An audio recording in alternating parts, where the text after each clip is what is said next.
Big boss ప్రేక్షకులకు స్వాగతం.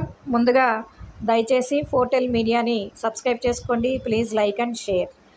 ఈరోజు శుక్రవారం ముందుగా బిగ్ బాస్ హౌస్లో జరగబోయే విశేషాల గురించి చర్చించుకుందాం. ఇక్కడ వచ్చేటప్పటికి ప్రేరణ మెగా చీఫ్గా ఎన్నికవుతుంది. మూట ముఖ్యం ఈ టాస్క్లో వచ్చేటప్పటికి.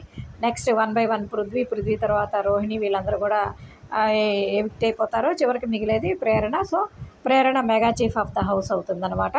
అంటే అందరూ హెల్ప్ చేశారు ప్రేరణ ఇది అవ్వడానికి. నెక్స్ట్ వచ్చేటప్పటికి ఎవిక్షన్ ఫ్రీ షీల్డ్ కాంపిటీషన్ అనేది జరుగుతుంది టాస్క్. అంటే ఎవిక్షన్ ఫ్రీ షీల్డ్ అంటే ఏంటంటే వాళ్ళని వాళ్ళు ఇమ్యూనిటీ, ఒక రకంగా చెప్పాలంటే ఇమ్యూనిటీ. ఈ ఇమ్యూనిటీ వచ్చేప్పటికి ఎప్పటి వరకు ఉంటుందంటే టికెట్ టు ఫినాలే టాస్క్ వరకు ఉంటుంది. అంటే ఇది ఎవరైతే గెలుస్తారో ఆ గెలిచిన వాళ్ళు టికెట్ టు ఫినాలే వరకు కూడా నామినేట్ చేయడానికి వీల్లేదు వీళ్ళని. దీంట్లో ముందుగా ప్రాసెస్ ఎలా ఉంది అంటే బిగ్ బాస్ వచ్చి మెగా చీఫ్ అయ్యింది కాబట్టి ప్రేరణని ఎవరైనా 5 మెంబర్స్ని, అంటే లాస్ట్ టైం విష్ణుప్రియని ఏ విధంగా 5 మెంబర్స్ నామినేట్ చేయమన్నారో అలాగే 5 మెంబర్స్ ఈ ఆటలో ఆడకుండా తీసేయమన్నారు. అలా ఆడడానికి అర్హత లేని వాళ్ళు అన్నట్టుగా. అప్పుడు తీసేయమంటే ప్రేరణ వచ్చి విష్ణుప్రియని, పృథ్వీని, గంగవ్వని, గౌతమ్ని, హరితేజాని వీళ్ళ 5గురిని కూడా ఆడకుండా పక్కన పెట్టేసింది. సో మిగిలిన ఆట ఆడే వాళ్ళందరిలోనూ నబీల్ ఈ ఎవిక్షన్ ఫ్రీ షీల్డ్ని గెలుచుకోవడం జరిగింది. So Nabeel ticket to finale వరకు కూడా నబీల్ని ఎవరు నామినేట్ చేయడానికి వీలు లేదు. ఇంకా తెలిసిందే కదా, నబీల్ యాక్చువల్గా నబీల్ వచ్చేటప్పటికి ఇంకా నబీల్ టార్గెట్ ఎవరు విష్ణుప్రియ. ఇప్పుడు హరితేజ వస్తుంది, కానీ హరితేజ ఈ వీక్ వెళ్ళిపోతుంది.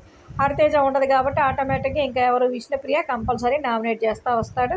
విష్ణుప్రియకి నబీల్ని నామినేట్ చేసే అవకాశం ఉండదు. ఇది జరిగేది. ఇంకా నెక్స్ట్ వచ్చేటప్పటికి డబల్ ఎలిమినేషన్ చేయాలి అనే ఉద్దేశంతో ఉన్నారు. ఒకవేళ డబల్ ఎలిమినేషన్ చేసేటట్టయితే డెఫినెట్గా 4 డేంజర్ జోన్లో ఉన్నట్టే. ఎందుకంటే నిఖిల్ అందరికంటే టాప్ పొజిషన్లో ఉన్నాడు. 31% ఆఫ్ ఓటింగ్ వస్తుంది నిఖిల్కి. ఆ తర్వాత నిఖిల్ తర్వాత ఓటింగ్ పొజిషన్లో ఉన్నది గౌతమ్ మంచి పొజిషన్లోనే ఉన్నాడు. గౌతమ్ తర్వాత ప్రేరణ తర్వాత విష్ణుప్రియ ఓకే ఉంది. ఆ తర్వాత పృథ్వీ అండ్ హరితేజ ఉన్నారనమాట.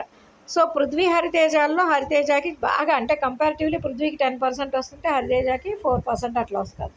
కాబట్టి డెఫినెట్గా హరితేజనే వెళ్ళిపోతుంది. ఏది సింగిల్ ఎలిమినేషన్ అయితే. కానీ డబుల్ ఎలిమినేషన్ అయితే 100% అది పృథ్వీకి కూడా ప్రాబ్లం అవుతుంది. ఖచ్చితంగా డబుల్ ఎలిమినేషన్ అయితే పృథ్వీ కూడా వెళ్ళిపోవడానికి, పృథ్వీ అయినా వెళ్ళొచ్చు, లేదా గౌతమ్ అయినా వెళ్ళొచ్చు, లేదా విష్ణుప్రియ అయినా వెళ్ళొచ్చు. ఈ 4గురిలో ఎవరైనా వెళ్ళడానికి అవకాశం ఉందన్నమాట. ఎందుకంటే వాళ్ళ ఓటింగ్ అలా ఉంది కాబట్టి మనం ఏం చేయలేము. కాబట్టి ఓట్లు వేయాల్సుకున్న వాళ్ళు ఈరోజు లాస్ట్ డే కాబట్టి అందరూ కూడా ఈరోజు మంచిగా ఓట్లు వేసుకోండి మీ ఫేవరెట్ కంటెస్టెంట్స్కి.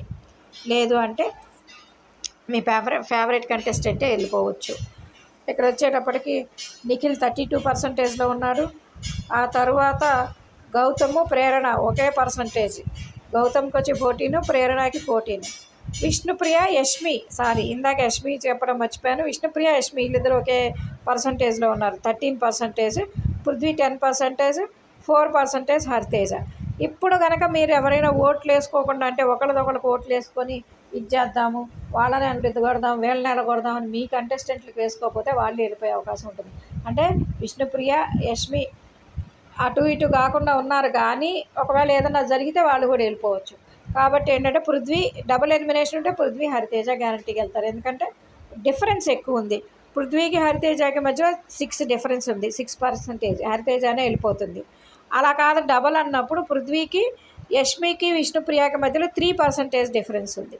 సో ఎక్కువ పర్సంటేజ్ డబల్ ఎలిమినేషన్ ఉంటే పృథ్వీ, హరితేజ, సింగిల్ ఎలిమినేషన్ అయితే హరితేజ వెళ్ళిపోతుంది అనమాట.